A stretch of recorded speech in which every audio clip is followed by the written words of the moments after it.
Well, good afternoon. Today, day's Thursday, Cornishman Day. I'm really late today, I am sorry. Been doing a little job over Phillick. I won't go on too much about it, but the holy well over there haven't been touched for 27, well, I haven't last looked at 27 years ago. Well, now we've opened, me and my friend David from up in Luggan, we've opened it all up, and everybody can go over there now, just on top of the hill. You can see the holy well. So we've been really busy doing that, but I hope everybody's staying safe, keeping well, and it'll be all right. It'll be all right. And yesterday was a very, very, strange day, really, but it was very, it just makes we all realise, doesn't it, what's it all about. We all get our little problems, but that's what part of life. If we was all the same, we'll be boring, wouldn't it? We've got to have a few problems now and then. Now I've got to say just a quick word to Carol Cotterill from Rutland. I like to say that the eagle has landed. She would know that the money that she sent me for, I'm raising money for local charities in Hale, really, but I will give next week. I'm actually now, Julie and that's my wife, we've donated 350 to the hospice in Hale. And now we're going to do for the Mary Therese, we're going to do the Salvation Army, the dogs place up there, the day centre. So I got another £370 already. I'm just making stuff and selling it. But Carol, you're a dream. Thank you very much, and for that lovely little bit of extra as well. Thank you so much. It will go to local charities. All right, now enough of that gabbing on. I'm doing Herbert Lean here today. Father put a head in the paper. 'Twas some handsome weather. Feather and old Uncle Henny was out sitting down on the summer seat. Had my more than one job since I had retired, grumbled Uncle Henny. Exactly like a old car I am. Got to be retired. You was always too careful. I heard tell when you used to work, you used to walk 12 miles for 10 years to your work, and when somebody asked how didn't he get a house a bit nearer, you said you wanted to make sure you liked the job. What was the last job you had since you retired? Oh, Uncle Henny said, down Mrs. Jem's a skeeting her windows. Got in her head she couldn't see out through 'em. They houses are over 50 years old, and 'tis a funny thing how they now got dirty. I heard my missus say, Mrs. Jems, got new curtains, remarked Feather. Uncle Henny shook his head. The old skeet she had wasn't much good. Water was going up down my arm, down my back, and down the leg of my trousers. Howsoever, she gave me sixpence, she did, but said I ought to bring my own skeet and not wear hers out. You could make money on that job, said Feather. There isn't another window skater for miles around. I know what you could do. You have it put in the newspaper, wouldn't cost much. I don't hold with papers, quoted Uncle Henny.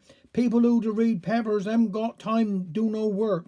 Besides, I'm over 80, and I to say the print isn't as clear as it used to be.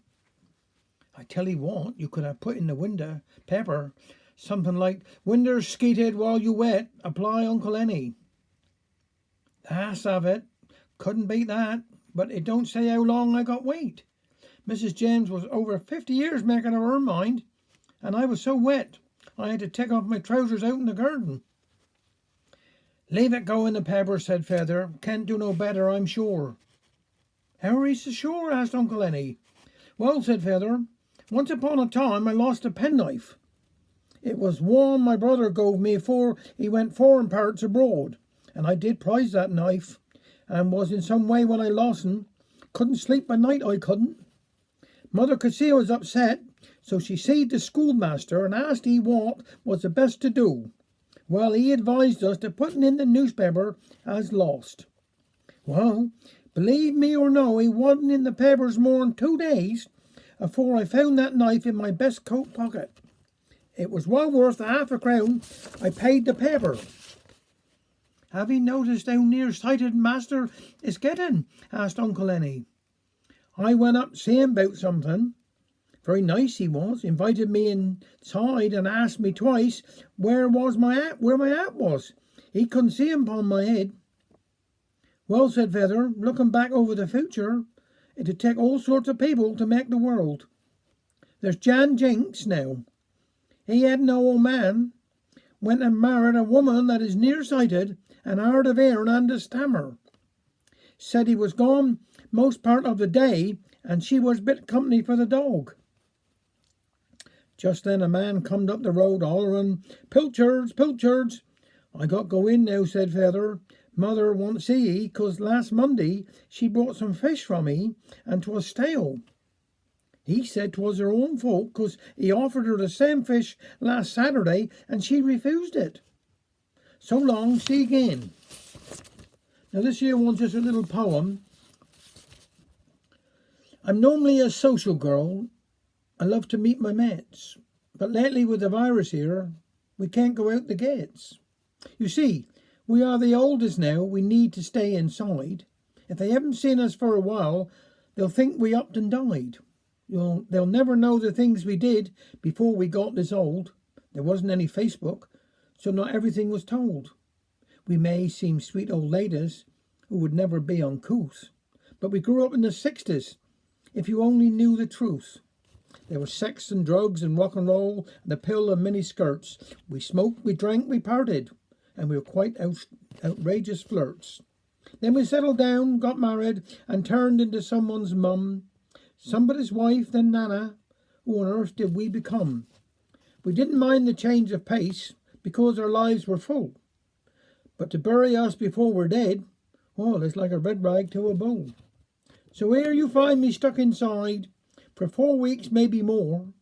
I finally found myself again, then I had to close the door. It didn't really bother me. I while away the hour. I'll bake for all the family, but I've got no flaming flour. Now Netflix is just wonderful. I like a gusty thriller. I'm swooning over Idris or some random sexy killer. At least I've got a stash of booze for when I'm being idle. There's wine and whiskey, even gin, if I'm feeling suicidal. So let's all drink to lockdown, to recover and health, and hope this awful virus doesn't decimate our wealth. We'll all get through this crisis and be back to join our mates, just hoping I'm not far too wide to fit through the flaming gates. Thank you very much.